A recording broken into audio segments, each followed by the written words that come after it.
F1 is back, baby! J-Bone here, and I cannot wait to talk Bahrain preseason testing day one with all of you. Formula One is back, and it feels so good.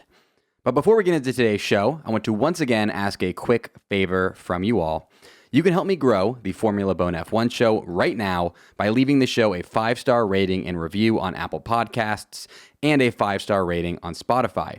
Ratings and reviews are extremely important when it comes to helping people find the show by way of podcast apps, which is extra important right now, as a ton of people are looking up Formula One podcasts on various podcast apps, and I want the Formula Bone F1 show to be the podcast that they find.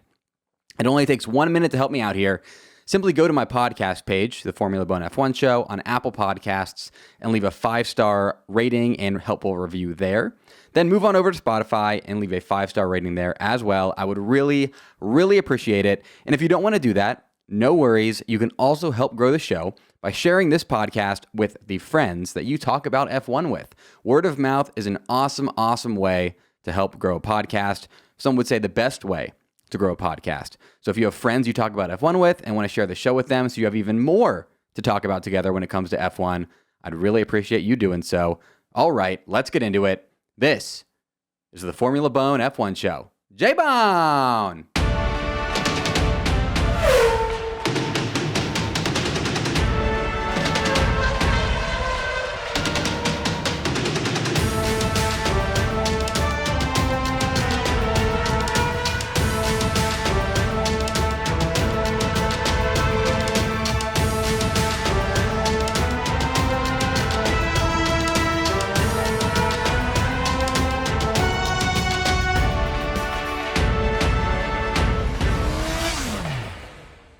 Welcome back to the Formula Bone F1 show, the Formula One podcast that is not giving up on Drive to Survive Season 4 just because a few people said it wasn't that good.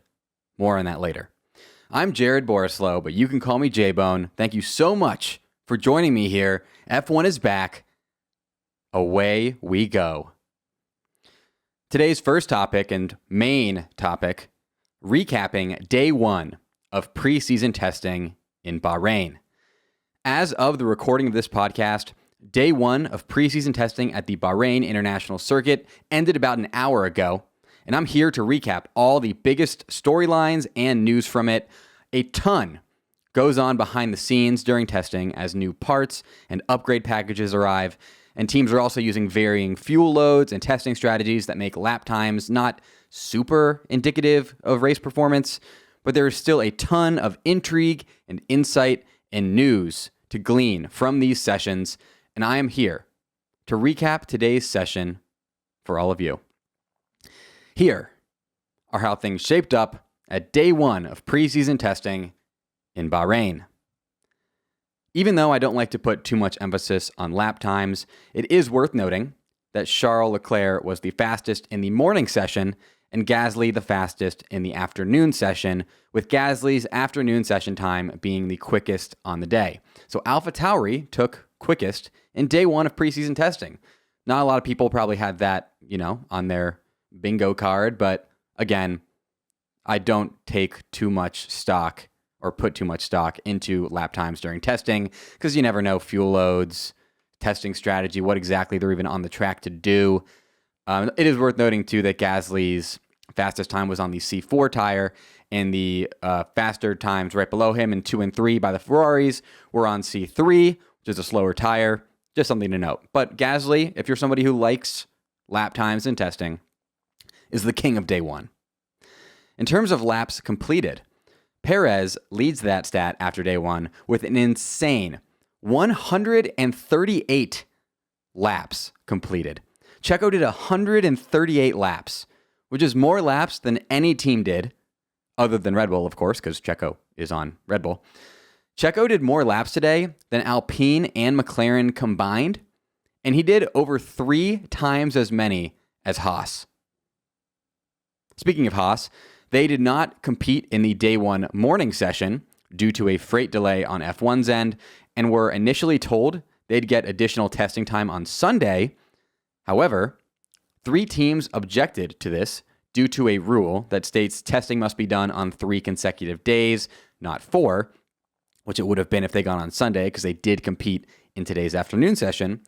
So instead of being allowed to test on Sunday, Haas will be allowed to make up that lost time with longer sessions across all 3 normal days of testing. So they'll just be going into the evening, tonight, tomorrow, and Friday. Or tonight, tomorrow, and Saturday. Yeah. Days. That's how they work. So Haas are also sporting an admittedly clean new livery after dropping Uralkali as a sponsor. I've also always wondered, is it Uralkali or is it Uralkali? Because I'm pretty sure they're a fertilizer sponsor, and I think alkalinity has something to do with fertilizer. So I'm wondering if I've been saying it wrong this whole time. It might be Uralkali. Unclear, but luckily, I don't ever have to worry about them ever again because they are no longer in F1. And due to the way they left F1, I would be very shocked if they were ever a sponsor of F1 ever again. Now, some people are wondering if I'm going to redo my livery ranking with this pretty clean new Haas livery, considering I put Haas in last place. And to that, I'm going to say I am not going to change it because that ranking is a 100% correct ranking, despite what all the TikTok commenters believe. I said it in the caption. I said this is a 100% ranking. And it's like, the subtext is whether you agree with it or not, this is what correctness looks like. The commenters don't agree. They just don't know how to be correct. Luckily, I'm correct, and my ranking is perfect. So check that out, by the way. Last episode, or you can check out the clips on social media of my ranking of the 2022 F1 liveries. In addition to the new Haas livery, there were some additional design changes.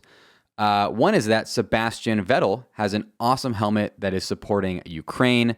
It was also really cool to see all the drivers on the grid stand up in support of Ukraine before testing. They all took a picture together in front of a, no war in Ukraine banner. It was very cool to see, to have, F1 take stands, despite the fact that, they do kind of pick and choose where they decide to make their stands sometimes. But it was very good to see them at least take a stand here.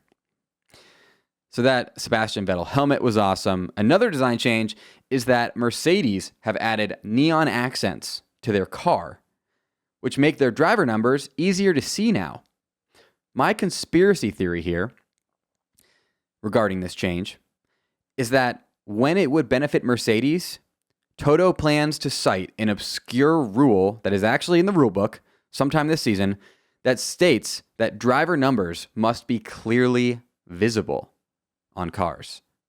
On most cars, they are not clearly visible, as anybody who has ever been to an F1 race in person will tell you. It is very hard to tell the cars apart. You oftentimes have to look at helmets to see that. So I think it's very possible Toto knows this rule and plans sometime this season to go, hey, look, you see that car that beat us? They actually have not visible driver numbers on their car, whereas we, Mercedes, have very visible driver numbers. They're neon yellow, the most visible color there is. So please penalize them accordingly. That's my conspiracy theory, and I'm sticking to it. Daniel Ricciardo, by the way, did not get on the track today, nor appear in the official Bahrain testing grid photos due to illness. Hopefully, Danny gets well soon. The full list of drivers, by the way, who did not complete any laps today due to testing strategy, illness, or the fact that they just got back into Formula One yesterday is as follows. Daniel Ricciardo, Kevin Magnussen, Mick Schumacher, Yuki Tsunoda, and Max Verstappen. Now, it's possible that Max didn't get any laps in today because Red Bull, as they've stated, are awaiting an upgrade package that involves some visual upgrades that is set to arrive on day 2 or 3. We'll find out soon. Very excited to see these Red Bull upgrades because visual upgrades are always the most exciting ones because they're changing how the car looks, and we all love seeing how the car looks. Speaking of which, the biggest news to come from day 1 of testing is that the Mercedes rumors that we heard the past couple days are true. Mercedes did show up to Bahrain with a drastically different side pod design than we saw in Barcelona. This new design, which I'm calling the Slim Sadies, yes, the real Slim Sadies, please stand up, is much, much thinner than the concept we saw in Barcelona. The entire siding has been pulled in. The already crazy-looking floor has been extended as a result and looks even crazier now, and the intake is now much smaller and lower down and seemingly has a wing on which rests the side view mirror that funnels air into it. It definitely passes the eye test and looks very intimidating and fast, but it's not been without its issues thus far at testing.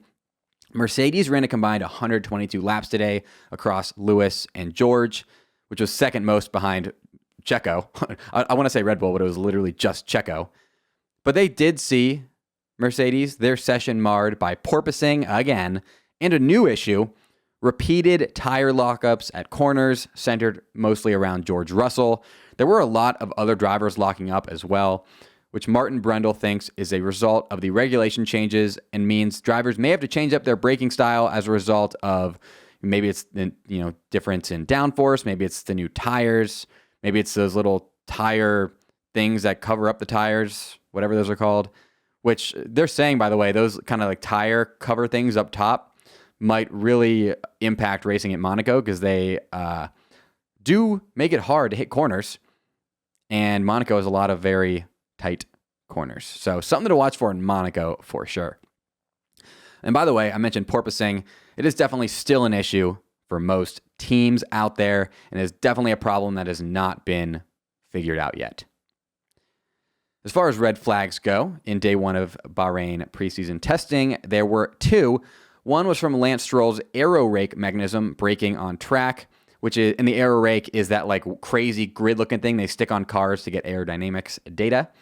And the other red flag was hilarious. It was at the hands of Checo after, doing 138 laps. Maybe he got a little tired. Maybe he got a little mentally not there, because what happened was this. Checo came out of the pits during a virtual safety car. So he had cold tires, couldn't warm them up right away. Because of this, he then spun out at low speeds, and then he reversed to try and turn his car around. And when he did so, he ended up dipping his back tires into gravel that he couldn't see, and he beached his car. Checo went to the beach. I can't really blame him because he did 138 laps. Like, he probably should have gotten off there anyways. There was only like 8 minutes left in testing. And he almost made it through. Almost put on an absolutely legendary performance, but instead he beached it. Stroll and Alonso, by the way, gave us a little bit of a show as we surprisingly got some wheel-to-wheel racing and overtaking in during testing. It was awesome to see some light battling to show off what battles might look like this season. And as far as things to watch for across the next 2 days, a potential sandstorm is moving in tomorrow, which could, of course, drastically impact testing. Preliminary reports make it seem like it won't be that bad, though, if even existing at all. I would recommend, how there's like a rain dance? I would recommend doing the sandstorm dance, which is where you put on the song Sandstorm by Darude to try and make a sandstorm not happen. Something they could try out.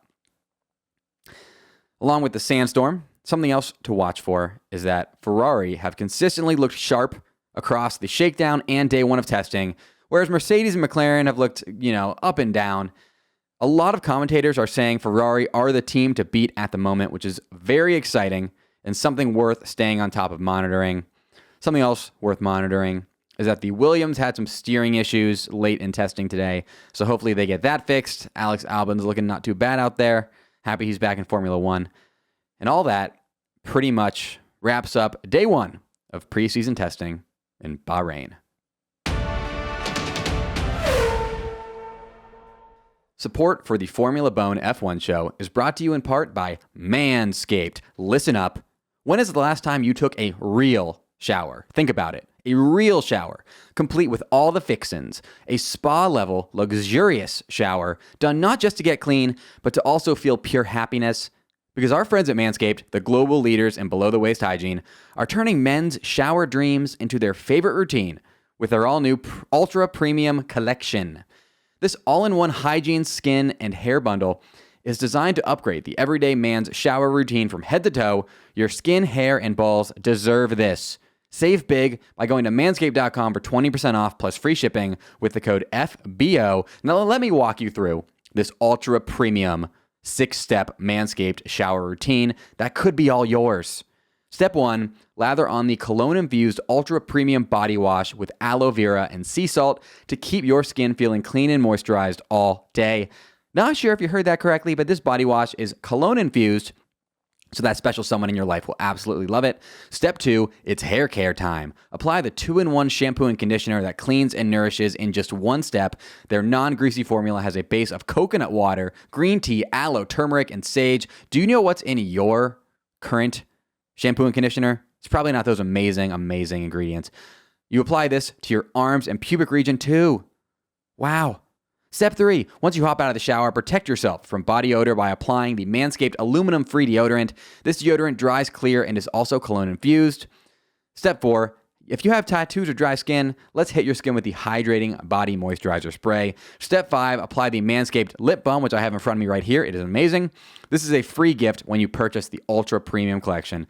And last but not least, the Lawnmower 4.0 electric trimmer exists to clean off any unwanted body hair. The Lawnmower 4.0 is waterproof, so you bet it's a major key to the new shower routine.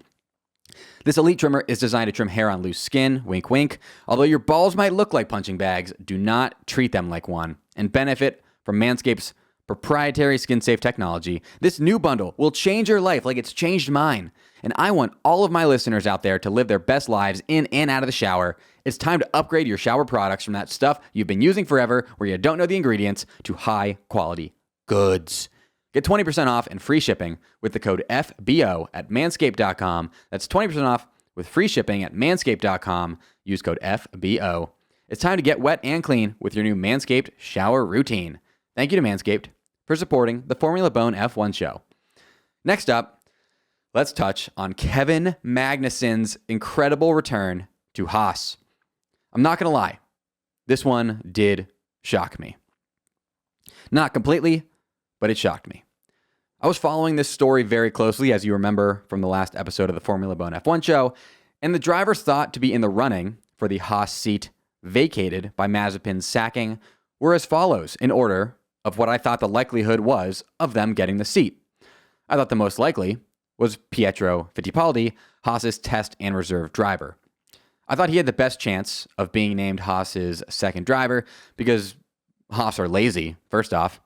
Fittipaldi also has some F1 racing experience, and also there's money to be made from having the lone Brazilian driver on the grid on your team.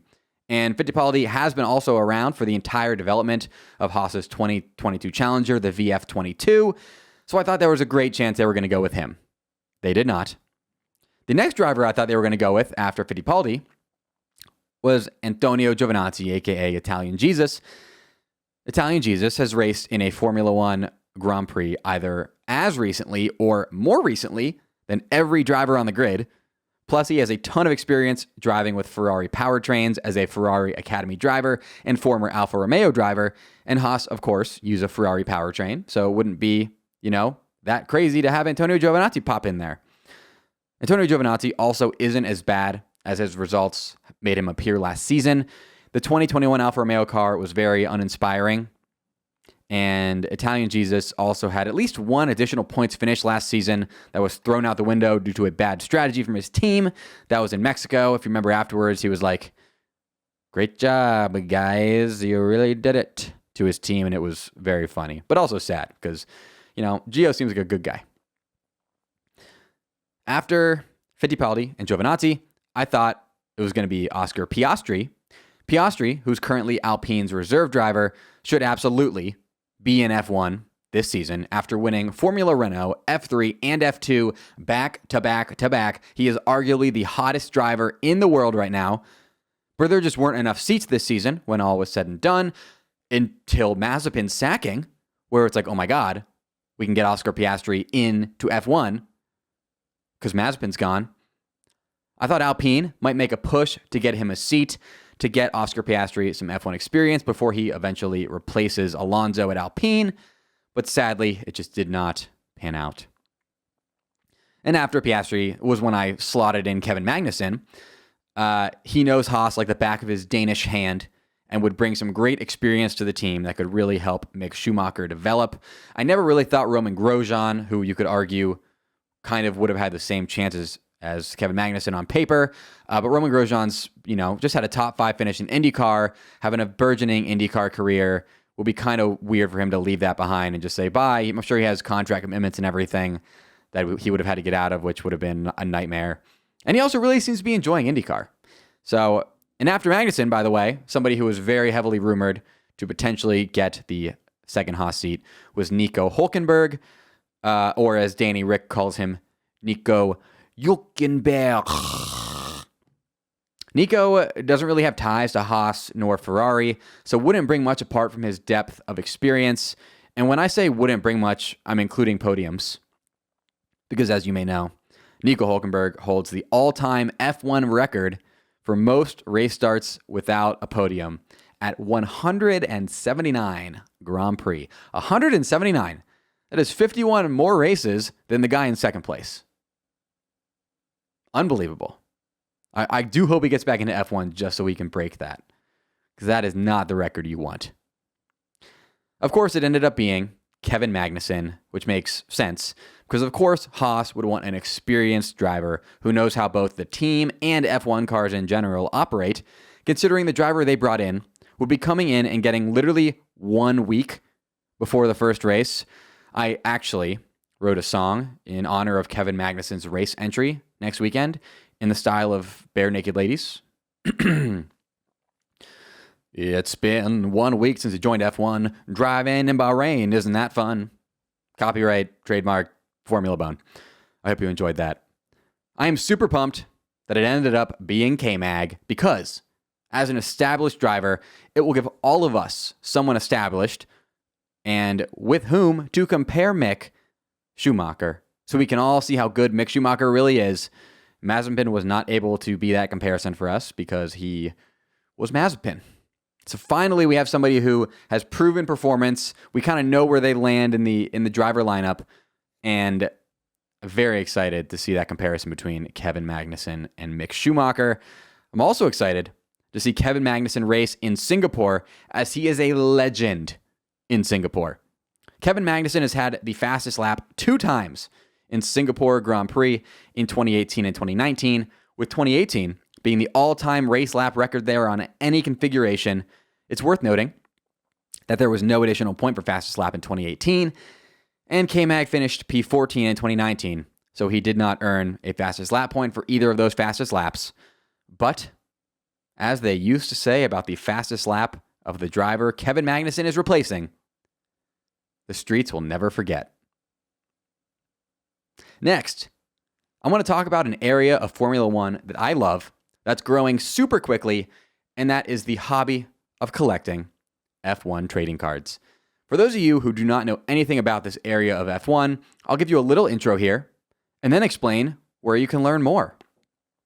So F1 trading cards have been around for a while, but the modern era of F1 trading cards began in 2020 when world-famous trading card company Topps, ever heard of them, got the rights from F1 to be their official card maker.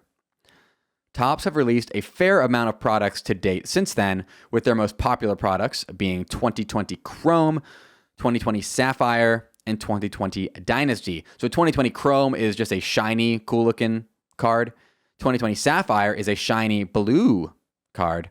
And 2020 Dynasty is literally one card that comes already slabbed up, which means it's already in a case. And that card has autographs and memorabilia from race suits and zippers and gloves and boots and all crazy things on it. The Dynasty are really cool. If you want to have a fun little time on YouTube, just go and look up 2020 Topps Dynasty F1 box opening. Very fun. Some crazy hits people have gotten. Now, these 2020 products will always be sought after, as 2020 is seen as the first year of F1 trading cards, and thus 2020 cards hold a sort of every card is a rookie card value. Because we're very early into the age of F1 trading cards, where last year's product was the first ever. So, this is the second year ever now, which is crazy. It's crazy how early that is. The 2021 version of Chrome, by the way, was just released yesterday, March 9th, 2022, and a ton of packs of it are being opened as we speak, as people chase those highly collectible cards, such as autograph, parallel, and short print versions of cards featuring Lewis, Max, Lando, Georgie, the Ferrari drivers, and Mick Schumacher in his rookie season, to name some of the more popular cards people are chasing. Now, these releases have seen massive support from trading card and F1 fans alike. The cards are beautiful, they're really cool, and F1 is a sport where it's not easy to get memorabilia and autographs from drivers, and these cards are giving people a way to do that. That's authenticated, that's, got scarcity involved, so it's been a very popular product.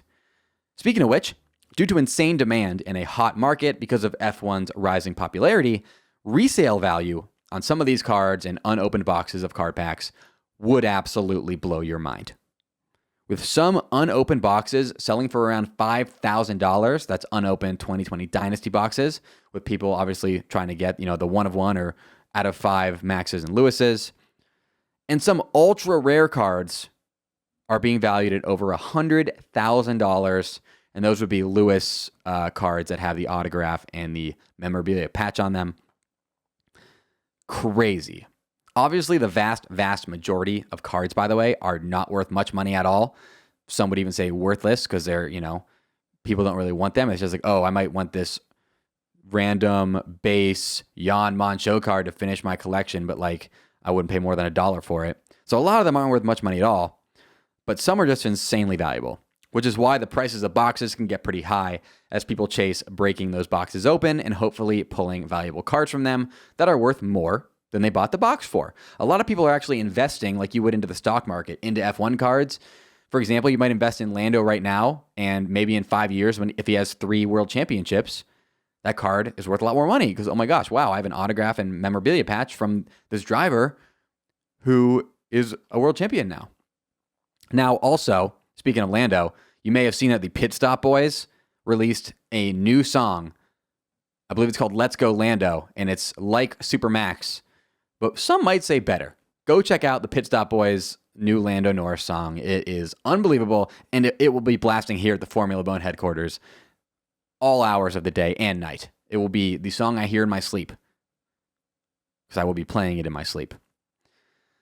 Spoiler alert, you almost always lose money breaking boxes and opening packs, but man, is it fun, and it's quite a rush. For those of you who are interested in learning more about the world of F1 trading cards, I will be opening boxes of them on twitch.tv/FormulaBone weekly for at least the next 3 weeks. The next opening will be on Twitch tonight, Thursday, March 10th, around 4:30 p.m. CST, which is 10:30 p.m. UTC. I'll be opening a blaster box of 2021 Topps Racing. Of course, hunting those Lewis and Max 1 of 1s among plenty of other awesome collectibles, including cards that contain pieces of drivers' fire suits. And while opening the boxes, I'll be talking more about the hobby and answering questions viewers ask in chat. We'll also be talking about testing today as well. I hope to see you there. Support for the Formula Bone F1 show is also brought to you by MyBookie.ag. With MyBookie, you already know you can bet on Formula 1 all season long, but it's also time to bet on college basketball because March is here and the madness has officially begun. The buzzer beaters in conference tournaments has already started. It's crazy. March is here. I love college basketball. Go Badgers. It is time for you to shoot your shot and score big with MyBookie.ag while enjoying this year's nonstop college basketball action by entering MyBookie's MyBracket contest. Predict winners in each round of the MyBookie MyBracket contest for a chance to win awesome prizes like 1 Bitcoin, currently valued around $38,000, a Doodle NFT, currently valued at over $50,000, and over $100,000 more in cash prizes. That is with the MyBookie MyBracket contest. Whether you're filling out multiple brackets, betting the national championship winner, or simply looking for player and game props, MyBookie has you covered. MyBookie.ag is the place to be to make March Madness even more fun. Sign up today with MyBookie and use my specific promo code FORMULA to make your first deposit, earning a free entry into the MyBracket contest where you have a shot at winning the awesome prizes I just mentioned. Stipulations apply. Selections for the bracket will officially begin on March 13th and close March 17th at 12 p.m. So make sure you get your deposit in now with code FORMULA to secure that free entry and maybe win a Bitcoin. Bet anything, anytime, anywhere with MyBookie using promo code FORMULA at MyBookie.ag. Stipulations apply. Thank you to MyBookie for supporting the Formula Bone F1 show. And next up, it is officially Drive to Survive time, baby. The Season 4 official trailer recently dropped, and it has me pumped the F up for the premiere, which is tomorrow. They're dropping all 10 episodes at once, so it's going to be quite the F1 weekend with testing and binging the entire season of DTS.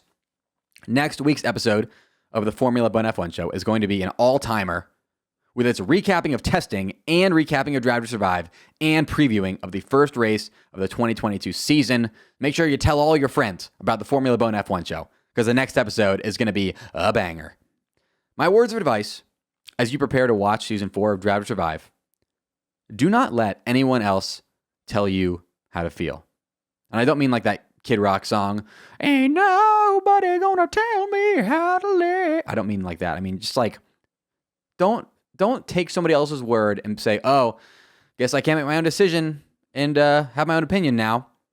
Because I see a lot of people citing WTF1's review of Season 4 of Drive to Survive, saying it's not good. And I respect their opinion, but will not at all be letting it inform my viewing of Season 4 of Drive to Survive. Good or bad is completely subjective. What Maddie may have found was a bad season, you might think was amazing. Okay? There's going to be awesome amounts of behind-the-scenes footage, awesome amounts of diving into drivers' personal lives and track footage, and maybe some like team radio that's never been heard before. And all of this, you need to go into with an open mind. And you may end up completely disagreeing with what people are currently saying. Because like, why would you make up your mind about something you haven't even seen yourself yet? You know? You're your own person. I'm my own person. You disagree with my takes. I disagree with your takes. Maybe we agree sometimes, but making your own decisions and opinions has to be done, especially when it comes to reviews of TV shows and movies that come out and that you read before you actually see them yourself. You might be going into it with a lens that's like maybe more critical, which is fine, but just we might get a banger here. It could be great. And if you loved all the drama of last season, at the very least, you're still going to just love having more content around the 2021 F1 season. I personally cannot wait to see all the insane behind-the-scenes footage of last season's unbelievable drama, going into it with an open mind. Maybe it's not as good as previous seasons. Maybe it's unbelievable because it's made in a way that maybe WTF1 didn't like and that you really enjoy. So just go into it with an open mind and have fun. Thank you so much for joining me for another episode of the Formula Bone F1 show. It's time for some shoutouts. Shout out to all the Brazilian listeners of the Formula Bone F1 show. You are all amazing. Shout out everyone in the Formula Bone Discord, which you can join via the invite link in the description of this episode. Before I get going, I'd like to run you through the links that I've placed in the description of this episode. You can chat with me as I live stream myself talking F1, playing the F1 video game, and opening packs of F1 trading cards on twitch.tv/Formula Bone. You can help support the Formula Bone F1 show financially by buying Formula Bone merch at bolenmedia.com/shop. You can support the show financially in an even greater capacity by supporting today's sponsors. Shop Manscaped at manscaped.com with promo code FBO for 20% off plus free shipping. Bet Formula One and March Madness with MyBookie using promo code FORMULA at MyBookie.ag for entry into the MyBracket contest. Stipulations apply. You can join the 200-plus member Formula Bone Discord server with the invite link that I've placed in the description of this episode. And again, every link I just mentioned can be found in the description of this episode. You can follow me, J-Bone, everywhere on social media at Jared Borislow. That's JaredBorislow.